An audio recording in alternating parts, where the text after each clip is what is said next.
میرے محترم ناظرین، ماہ مبارک رمضان میں انشاءاللہ تبارک و تعالی اللہ تعالی ہم سب کو عبادت کرنے کی، توبہ کرنے کی، استغفار کرنے کی، تلاوت قرآن مجید کرنے کی توفیق عنایت فرمائے، اور پروردگار عالم ہمیں اور آپ کو نمازیں پڑھنے کی توفیق عنایت فرمائے پورے سال میں، اور بالخصوص ماہ مبارک رمضان میں۔ میرے محترم ناظرین، ماہ مبارک رمضان میں نمازیں جو پڑھی جاتی ہیں، ایک تو واجب نمازیں، فرض نمازیں، جن کو اگر آپ جماعت کے ساتھ پڑھیں تو اس کی بہت فضیلت ہے، اس کے ثواب کا اندازہ نہیں کیا جا سکتا بشرط کہ وہ جماعت سے ہی ہو۔ وہ فرض نمازوں کی بات ہے۔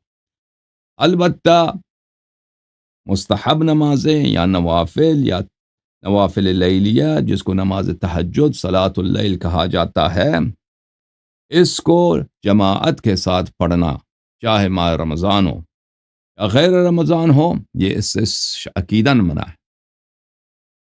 جماعت مخالفین ماہ مبارک رمضان میں نوافل کو جماعت کے ساتھ پڑھتے ہیں مساجد میں، اور انہوں نے اپنی کتابوں میں خود لکھی ہے کہ رسول پاک صلی اللہ علیہ وآلہ وسلم کی سنت نہیں ہے، اور عمر صاحب نے خود کہا ہے کہ یہ میری بدعت ہے، میں نے یہ بدعت آغاز کیا ہے، اور ایک بہت اچھی بدعت ہے۔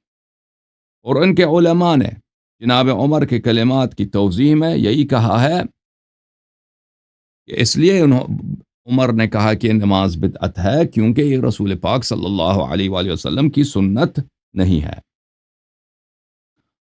تو یہ میرے محترم ناظرین، یہ بجا لاتے ہیں اس کے باوجود اس کے کہ ان کی کتابیں بری پڑی ہیں کہ یہ پیغمبر صلی اللہ علیہ وآلہ وسلم کی سنت نہیں ہے۔ ہم انشاءاللہ تبارک و تعالی مزید دلائل آپ کی خدمت میں پیش کریں گے آج کے پروگرام میں۔ کل کے پروگرام جن لوگوں نے دیکھا ہے، اس پروگرام میں ہم نے کافی سارے دلائل پیش کیے کہ تراویح بدعت ہے۔ آج کے پروگرام میں مزید دلائل پیش کریں گے کہ تراویح بدعت ہے۔ اور میرے محترم ناظرین، تراویح کے بدعت ہونے سے کیا ثابت ہوتا ہے؟ ایک تو یہ ہے کہ بھائی جو لوگ نماز پڑھتے ہیں وہ سنت کے مطابق پڑھیں، بدعت کے مطابق پڑھیں گے تو گناہ ہے، سنت کے مطابق پڑھیں گے تو ثواب ہے اور اللہ تعالیٰ کی رضا ہے اس میں۔ تو انسان محنت تو کرتا ہے، تھکاوٹ تو ہوتی ہے، وہ کیوں نہ سنت کے مطابق نہ کرے۔ ایک تو یہ نتیجہ ہوگا کہ جو لوگ نماز پڑھتے ہیں وہ گناہ کرنا چھوڑ دیں، بدعت چھوڑ دیں، اور رسول پاک صلی اللہ علیہ وآلہ وسلم کے فرامین کے مطابق پڑھیں۔ یہ پہلی بات۔ دوسری بات یہ ہے کہ اس سے مذہب تشیع کا حق ہونا ثابت ہوتا ہے۔ جب یہ ثابت ہو جائے کہ خلیفہ صاحب نے دین میں اضافہ کیا ہے، دین میں بدعت داخل کیا ہے، تو اس سے کیا نتیجہ نکلتا ہے؟ اس سے نتیجہ یہ نکلتا ہے کہ یہ خلیفہ برحق نہیں ہو سکتا، اس سے دور رہنا چاہیے، اس سے اجتناب کرنا چاہیے، اور اس کی مذمت کرنی چاہیے۔ ٹھیک ہے نا میرے محترم ناظرین؟ اب ایک اور دلیل لاتے ہیں آپ کی خدمت میں کہ کیوں تراویح بدعت ہے۔ وہ دلیل یہ ہے میرے محترم ناظرین کہ اس قوم نے اپنی کتابوں میں نقل کیا ہے کہ رسول اللہ صلی اللہ علیہ وآلہ وسلم نے اپنے حیات اقدس میں صحابہ نے ان کی پیچھے اقتداء کرنے کی کوشش کیا تھا۔ رسول پاک صلی اللہ علیہ وآلہ وسلم کو جب پتہ چل گیا کہ یہ میرے پیچھے اقتداء کر رہے ہیں، تو رسول خدا صلی اللہ علیہ وآلہ وسلم نماز ہی چھوڑ دی، انہوں نے نماز ہی چھوڑ دی، ٹھیک ہے نا، اور صحابہ کرام کو مسجد سے نکال دیا اور فرمایا کہ جاؤ اپنے گھروں میں پڑھو۔ تو یہ واضح بات ہے کہ پیغمبر صلی اللہ علیہ وآلہ وسلم کی کراہت، رسول اللہ صلی اللہ علیہ وآلہ وسلم کا عدم رضا اور ان کا اس جماعت کو باطل کرا دینا، یہ واضح دلیل ہے کہ ایسی جماعت باطل ہے۔ اگر یہ اچھا کام ہوتا، رسول خدا صلی اللہ علیہ وآلہ وسلم لوگوں کو جمع کرتے کہ آ جاؤ، ایک ایسا سنت ہے، ایک ایسی عبادت ہے جو رمضان میں کیا جاتا ہے، وہ رات کو ہم صلاۃ اللیل کو، تہجد کو جماعت کے ساتھ پڑھتے ہیں۔ پیغمبر نے صلی اللہ علیہ وآلہ وسلم نے ایسا نہیں کیا۔ ملاحظہ فرمائیے میرے محترم ناظرین، یہ کتاب بخاری اردو ترجمے کے ساتھ ترجمہ ہے مولوی ستار الحماد کی، اور یہ کتاب چھپی ہے سعودی عرب میں چھپی ہے۔ اچھا، یہاں پر آپ کو لے کے چلتے ہیں میرے محترم ناظرین ایک باب ہے یہاں پہ، باب اذا کان بین الامام و بین القوم حائط او سترہ. اس کا ترجمہ یہ ہے، جب امام اور مقتدیوں کے درمیان دیوار یا پردہ حائل ہو. یہ تراویح کی بات ہو رہی ہے، کیونکہ رسول اللہ صلی اللہ علیہ وآلہ وسلم نے اپنے لیے مسجد میں ایک جگہ مخصوص کیا تھا، اور چٹائی سے اپنے لیے ایک حجرہ بنایا تھا. چٹائی سے کیا بنایا تھا؟ اپنے لیے ایک کمرہ سا بنایا تھا. تو یہ صحابہ آئے تھے، وہ کمرے کے باہر انہوں نے اقتداء کیا تھا، اس لیے اس باب کا عنوان ہے. اچھا، اس باب میں جو احادیث ہیں وہ ہم کل انشاءاللہ پڑھیں گے آپ کی خدمت میں. ملاحظہ فرمائیے، اس میں اگلا جو باب ہے اس سے باب صلاۃ اللیل ہے، اس میں حدیث نمبر 731 ہے. ملاحظہ فرمائیے میرے محترم ناظرین، اس میں عربی بھی ہے، اس میں اردو بھی ہے. عائشہ سے کس سے روایت ہے؟ نہیں، زید بن ثابت سے روایت ہے. ان رسول اللہ صلی اللہ علیہ وآلہ اتخذ حجرتا قال حسبت انه قال من حصیر فی رمضان. رسول اللہ صلی اللہ علیہ وآلہ وسلم نے اپنے لیے کمرہ بنایا تھا. میرا گمان ہے کہ راوی نے کہا کہ وہ چٹائی کا کمرہ تھا رمضان کے مہینے میں. اب دیکھو اس کو کیسے ترجمہ کیا، یہ صحیح ترجمہ کیا. رسول اللہ صلی اللہ علیہ وآلہ وسلم نے رمضان المبارک میں ایک حجرہ بنایا تھا، میرا گمان ہے کہ وہ چٹائی کا تھا. فصلی فیہا لیالی، کئی رات وہ اس میں نماز پڑھتے تھے. ترجمہ اس نے کیا کیا؟ حماد نے، آپ نے کئی راتیں اس میں نماز پڑھی صلی اللہ علیہ وآلہ وسلم. بات صحیح ہے، ٹھیک ہے نا بھائی. رسول اللہ صلی اللہ علیہ وآلہ وسلم نے کئی راتیں اس میں نماز پڑھی ہیں. اچھا،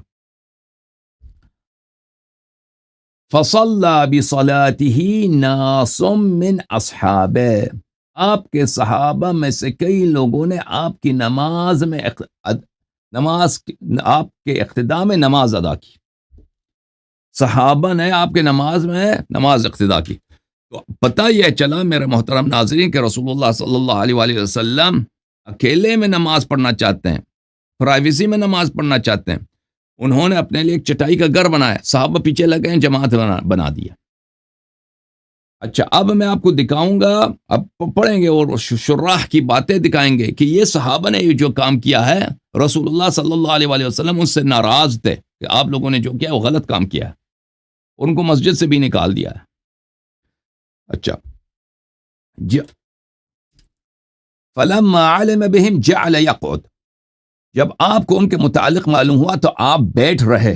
اب بیٹھ رہے کا کیا مطلب ہے؟ شراح حدیث نے اس کی کہا ہے دو احتمال ہے کہ رسول پاک صلی اللہ علیہ وسلم بیٹھے نماز پڑھنا شروع کر دیا، یعنی ایک تو کھڑے ہو کے نماز پڑھتے تھے، جب پتہ چلا کہ یہ لوگ پیچھے اقتداء کر رہے ہیں تو بیٹھ گئے اور بیٹھے ہوئے نماز پڑھنا شروع کر دیا تاکہ یہ لوگ مجھے نہ دیکھیں، کیونکہ چٹائی کا جو دیوار ہے وہ چوٹی ہے، اگر یہ کھڑے ہو جائیں تو لوگ دیکھیں گے اور اقتداء کریں گے، اگر یہ بیٹھے رہیں گے تو اقتداء نہیں کر سکیں گے. تو ان کی اس طرح کی جماعت کو باطل کرا دیا. دوسرا یہ ہے کہ بیٹھ گئے اپنے گھر میں بیٹھے، مسجد آئے نہیں، پر مسجد نہیں آئے، گھر میں بیٹھے رہے، ادھر نمازیں پڑھنی شروع کری تاکہ یہ لوگ اقتداء نہ کریں. ٹھیک ہے نا.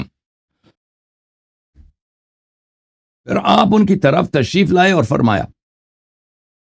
تو پتہ یہ چلا کہ یہ بیٹھے، جو ایک احتمال ہے نا کہ وہ گھر میں بیٹھے رہے، وہ احتمال درست نہیں ہے. وہ بیٹھ گئے، ان کی جماعت باطل کرا دی، پھر ان کی طرف تشریف لائے. فرمایا قد عرفت الذی رأیت من صنیعکم، آپ نے جو عمل انجام دیا میں اس کو پہچان گیا، میں نے دیکھا تم نے کیا حرکت کیا، میں نے تمہارا عمل دیکھا اور تمہارا ارادہ پہچان لیا ہے. فصلوا ایھا الناس فی بیوتکم، اے لوگو جاؤ یہاں سے، اپنے گھروں میں نماز پڑھو. ٹھیک ہے نا. تو اس میں رسول پاک صلی اللہ علیہ وآلہ وسلم نے ان کو مسجد سے نکال دیا کہ جا کے اپنے گھروں میں نماز پڑھو. فإن افضل الصلاة صلاة المرء فی بیتہ الا المکتوبہ، سب سے بہترین نماز انسان کی وہ نماز ہے جو اپنے گھر میں پڑھے مگر واجب نماز. تو ہم اس بات کو نہیں مانتے. اگر واقع یہ جملہ جو انہوں نے اس میں ملا دیا ہے، یہ صحابہ کی عزت بچانے کے لیے تاکہ لوگوں کو بیوقوف بنایا جائے، یہ جملہ آخر میں ملا دیا ہے. اگر نماز گھر میں افضل ہے تو رسول پاک صلی اللہ علیہ وسلم خود کیوں مسجد میں پڑھتے تھے؟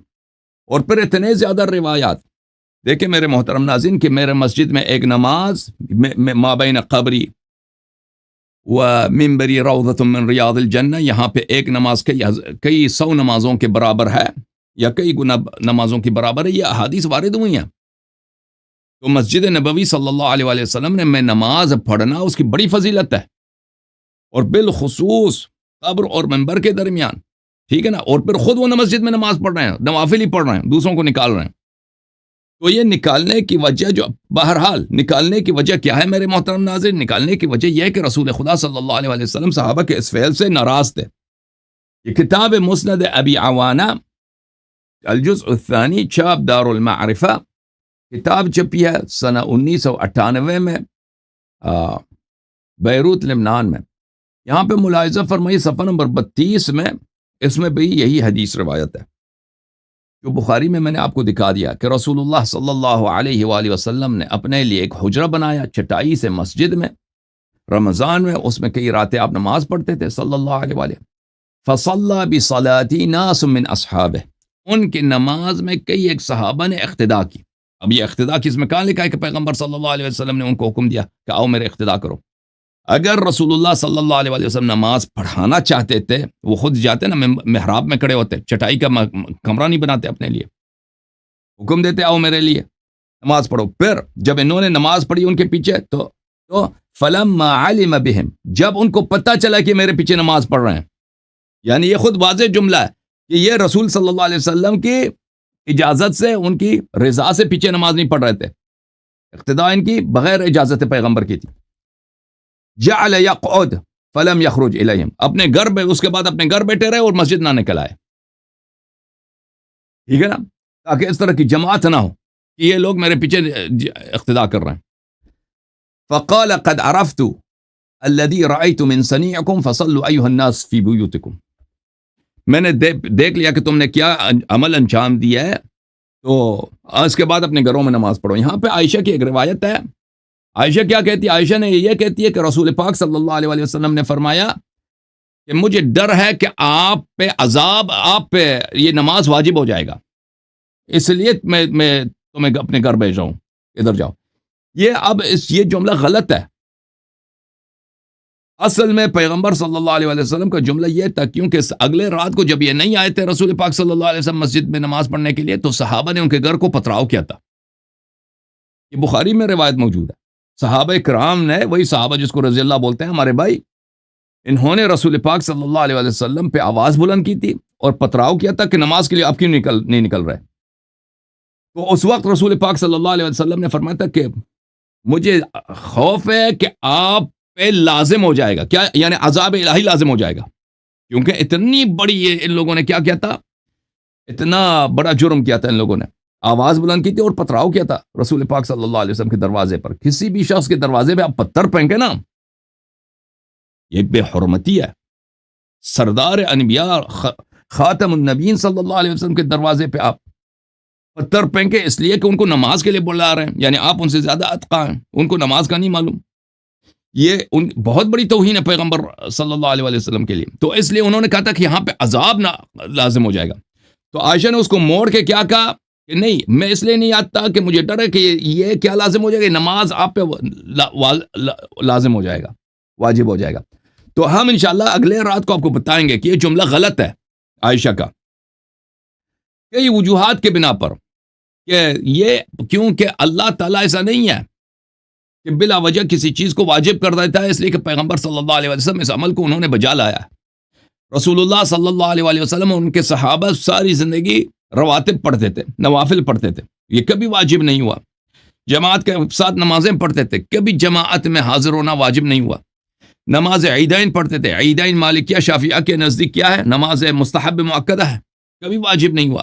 رسول پاک صلی اللہ علیہ وسلم اتنے اعمال بجا لاتے تھے، سب اپنے اعمال خیر میں وہ دوام کے ساتھ اس پہ دوام دیتے تھے، اس پہ وہ ریپیٹیشن کرتے تھے، ہمیشہ بجا لانے کے وہ اعمال لازم نہیں ہوئے۔ اس کے علاوہ لیلۃ المعراج میں ان لوگوں نے خود روایت کیا کہ یہ خمس وہی خمسون ما یبدل القول لدی، اللہ تعالیٰ نے وعدہ دیا کہ نماز یومیہ 5 ہی ہیں جو واجب ہیں، اس کے علاوہ میں کسی اور نماز کو واجب نہیں کروں گا۔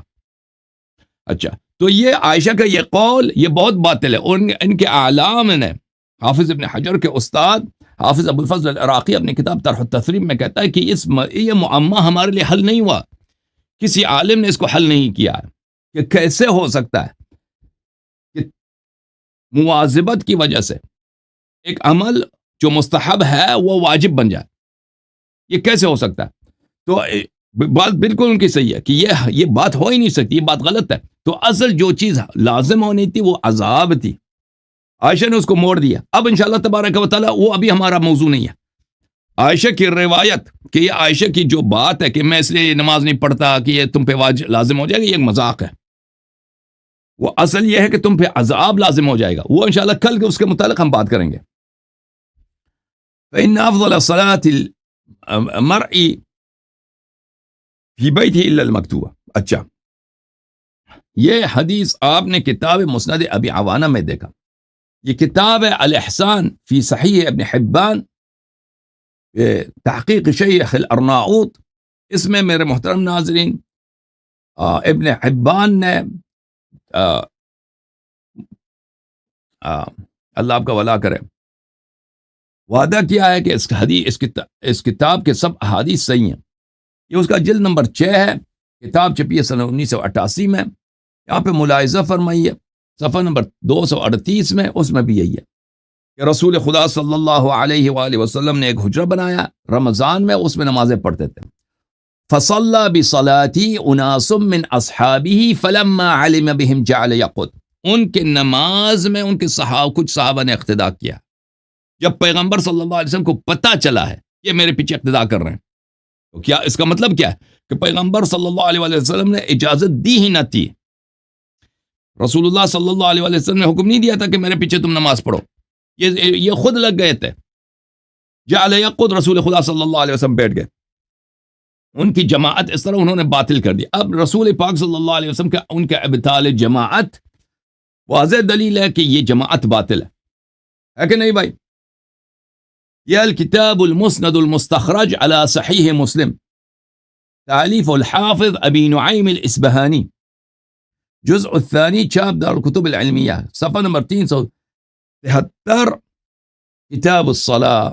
اس میں بھی زید بن ثابت سے یہی روایت ہے کہ رسول پاک صلی اللہ علیہ وسلم نے ایک حجرہ بنایا چٹائی سے، رمضان میں اس میں نمازیں پڑھتے تھے۔ فصلى بصلاته ناس من اصحابه فلما علم بهم جعل يقعد، جب رسول پاک صلی اللہ علیہ وسلم کو پتہ چلا ہے کہ انہوں نے میرے پیچھے اقتداء کیا ہے، بیٹھ گئے اور پھر ان چٹائی سے باہر نکلا ہے وہ جمرے سے کمرے سے، اور کہا کہ تم لوگ اپنے گھروں میں جا کے نماز پڑھو۔ تو یہ واضح دلیل ہے، ان کو مسجد سے محروم کر دیا، نکال دیا۔ یہ واضح دلیل ہے کہ یہ نماز جو ہے یہ جماعت باطل ہے۔ رسول پاک صلی اللہ علیہ وسلم اس سے کراہت کا اظہار فرمایا اور منع کیا اس سے، بلکہ اس کو باطل قرار دیا۔ یہ کتاب الجامع لشعب الایمان، تالیف ابی بکر البیہقی، الجزء الرابع، کتاب چھپی ہے سنہ 2003 میں، یہ صفحہ نمبر 554 ہے، حدیث نمبر 3009 ہے۔ وہی حدیث زید بن ثابت سے کہ رسول پاک صلی اللہ علیہ وآلہ وسلم نے چٹائی کے کمرے میں ایک نمازیں پڑھی ہیں رمضان میں۔ فصلى بصلاته اناس من اصحابہ، کچھ صحابہ ان کے پیچھے انہوں نے اقتداء کیا۔ جب رسول پاک صلی اللہ علیہ وآلہ وسلم کو پتہ چلا ہے تو بیٹھ گئے اور باہر آئے، فرمایا کہ مجھے پتہ چل گیا کہ تم نے کیا حرکت کی ہے، جاؤ اپنے گھروں میں جاؤ نماز پڑھو، ٹھیک ہے نا؟ اچھا، یہ روایات آپ نے دیکھی میرے محترم ناظرین۔ اب علماء کے اقوال ان روایات کی شرح میں، یہ کتاب فتح الباری بشرح البخاری، تالیف الحافظ ابن حجر العسقلانی، جزء 13، چاپ دار المعرفہ، صفحہ نمبر 269۔ یہ وہی حدیث ہے، والذی رأیت من صنیعکم اتخذ حجرة من صنیعکم، ٹھیک ہے نا؟ وہی روایت ہے، والذی يتعلق بهذه الترجمة من هذا الحديث ما يفهم من إنكاره ما صنعوا من تكلف ما لم يأذن لهم فيه من التجميع في المسجد في صلاة الليل۔ فرماتے ہیں کہ اس ٹائٹل کے نیچے جو حدیث لے کے آئے، ٹائٹل کیا ہے؟ صلاۃ اللیل کے ٹائٹل کے نیچے جو بخاری سے حدیث لے کے آیا، اس سے یہی پتہ چل جاتا ہے، یفہم کیا پتہ چل جاتا ہے؟ انکاری من انکاری کہ رسول اللہ صلی اللہ علیہ وسلم نے انکار کیا ہے، منع کیا ہے، غضب کا اظہار کیا ہے، یہ فعل قبیح فعل ہے، منکر فعل ہے جو تم نے کیا ہے۔ کیا فعل انہوں نے انجام؟ ما صنعوا من تکلف ما لم یأذن لهم، انہوں نے کیا کام کیا؟ انہوں نے ایک ایسا کام کیا جس کا رسول پاک صلی اللہ علیہ وسلم نے اجازت ہی نہیں دیا تھا، حکم ہی نہیں دیا تھا، کوئی بولا ہی نہیں تھا۔ وہ کیا فعل ہے؟ من التجمیع فی المسجد فی صلاۃ اللیل، کہ یہ لوگ جمع ہو جائیں، رسول پاک صلی اللہ علیہ وسلم کے پیچھے اقتداء کریں، نماز تراویح پڑھنا شروع کر دیں۔ تو ان لوگوں نے، صحابہ نے رسول پاک صلی اللہ علیہ وسلم کے حیات اقدس میں تراویح پڑھنے کی کوشش کی تھی، اور رسول پاک صلی اللہ علیہ وسلم نے ان کی نماز کو باطل قرار دیا تھا۔ ٹھیک ہے نا؟ یہ واضح کلام حافظ ابن حجر کا کہ پیغمبر صلی اللہ علیہ وسلم نے ان کے فعل سے انکار کیا ہے۔ وہ کون سا فعل ہے؟ ان کی اجازت ہی، ان کو اجازت ہی نہیں دیا تھا اس فعل کا کہ جمع ہو جائیں کہ ہم یہاں پہ کیا کریں گے؟ نماز پڑھیں گے۔ تو واضح بات ہے کہ رسول پاک صلی اللہ علیہ وسلم نے ان کے جمع ہونے سے منع نہیں کیا تھا کہ یہ جو انہوں نے اقتداء کی ہے اس سے پیغمبر صلی اللہ علیہ وسلم اس سے آشفتہ ہو گئے اور ان لوگوں کو مسجد سے نکال دیا۔ اور یہ بخاری کے ایک بہت اہم شرح ہے، عمدۃ القاری فی شرح صحیح البخاری، تالیف محمود ابن احمد العینی۔ یہ بھی جو ہے، یہ عینی اور حافظ ابن حجر یہ دونوں معاصر تھے، ایک ہی زمانے میں رہتے تھے، اور یہ دونوں کتابیں ایک ہی زمانے میں لکھی گئی، ایک ہی عصر میں، اور ان کا آپس میں بڑا ہی حسادت تھا، حافظ ابن حجر کا اور حافظ محمود عینی کا آپس میں بڑی حسادت ہے، ایک دوسرے کی بڑی دشمنی ہے ان دونوں کی۔ اچھا، بہرحال دونوں کی شرح اچھی ہے۔ حافظ ابن حجر کی شرح جو فتح الباری وہ زیادہ مشہور ہے، عمدۃ القاری بھی بہت اس نے محنت کی، اس میں بہت سارے نکات عمدۃ القاری میں ہیں جو فتح الباری میں نہیں ہے، اور بالعکس بھی اسی طرح ہے۔ اچھا، الجزء الخامس والعشرون تبع دار الفکر، یہاں پر یہ حدیث وہی ہے بھائی جو میں نے آپ کو پڑھا ہے، آپ کے لیے پڑھا ہے، ٹھیک ہے نا؟ اچھا،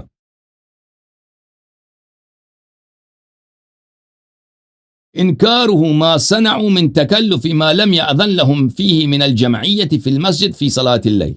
اس حدیث میں بھی یہی ہے کہ رسول پاک صلی اللہ علیہ وآلہ وسلم نے انکار فرمایا ہے، یعنی ان کے فعل کو منکر، باطل، قبیح قرار دیا، ہم برا قرار دیا کہ وہ جمع ہو گئے ہیں کہ مسجد میں ہم یہاں پہ نماز اللیل بجا لائیں گے، ٹھیک ہے نا؟ لیکن یہ مسجد میں نماز اللیل، صلاۃ اللیل پڑھنے سے رسول پاک صلی اللہ علیہ وسلم برآشفتہ نہیں ہوئے، انہوں نے جو اقتداء کیا اس سے برآشفتہ ہوئے۔ لیکن حافظ ابن حجر اور حافظ عینی اس نقطے کا ذکر نہیں کرتے کیونکہ پھر وہ تراویح کو لگ جاتی ہے، لیکن وہ بات بہت واضح ہے۔ یہ کتاب نیل الاوطار من اسرار منتقى الاخبار، تالیف محمد ابن علی الشوکانی، چاپ دار ابن الجوزی، کتاب چھپی ہے سنہ 1427 میں۔ یہ ہے الجزء الخامس، جلد نمبر 5 اس کتاب کی۔ ملاحظہ فرمائی یہاں پر، فلما، وہی حدیث ہے بھائی، صفحہ نمبر ہے 469، فلما علم بهم جعل يقعد، جب رسول پاک صلی اللہ علیہ وآلہ وسلم کو پتہ چلا ہے کہ صحابہ نے ان کے پیچھے نماز پڑھی ہے، رسول پاک صلی اللہ علیہ وسلم بیٹھ گئے۔ کیوں بیٹھ گئے؟ اس کا کیا مطلب ہے؟ فرماتے ہیں جعل يقعد أن يصلي من قعود لأن لا يراه الناس فيأتموا به۔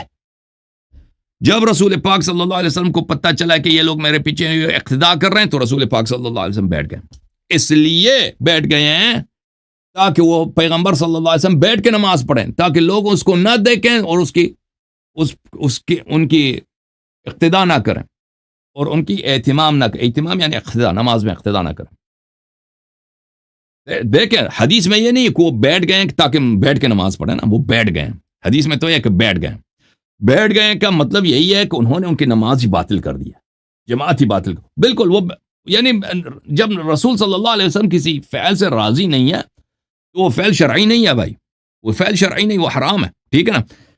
وہ بھی نماز ایسا فعل ہے جو اللہ کے قرب کا سبب ہے، ٹھیک ہے نا؟ اگر کسی نماز سے رسول صلی اللہ علیہ وسلم راضی نہیں ہے، اس کو وہ منکر قرار دے رہے ہیں، تو وہ تو لازمی بات ہے کہ وہ اللہ کی عبادت نہیں ہے، وہ شیطان کی عبادت ہے، وہ بدعت ہے۔ سمجھ میں آ رہی نا بات آپ کو؟ رسول پاک صلی اللہ علیہ وسلم بیٹھ گئے، ان کا بیٹھنا ہی اس پیغمبر صلی اللہ علیہ وسلم کا واضح بیان ہے کہ یہ جو جماعت ہے یہ میری شریعت نہیں ہے، یہ شیطان کی شریعت تو ہو سکتی، میری شریعت نہیں ہو سکتی. یہ کتاب مطالع الانوار على صحاح الآثار تألیف الشیخ ابراہیم ابن یوسف ابن ابراہیم الحمزی الوحرانی، متوفى سنہ 569، چاپ دار الفلاح المجلد الخامس، دولت قطر میں یہ کتاب چھپی ہے سنہ 2011 میں. ملاحظہ فرمائیے اس کتاب میں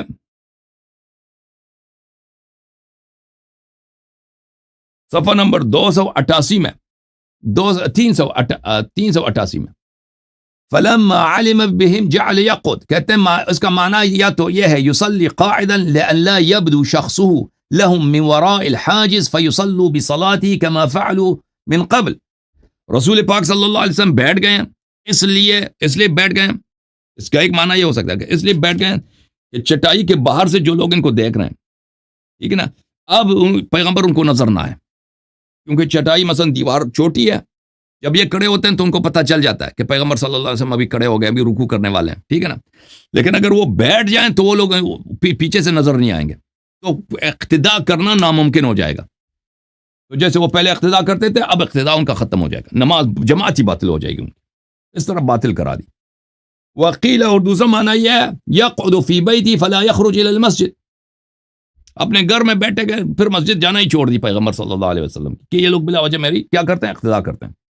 معنی جو بھی ہو میرے محترم ناظرین، رسالت پناہ صلی اللہ علیہ وآلہ وسلم نے اس جماعت کو باطل قرار دیا.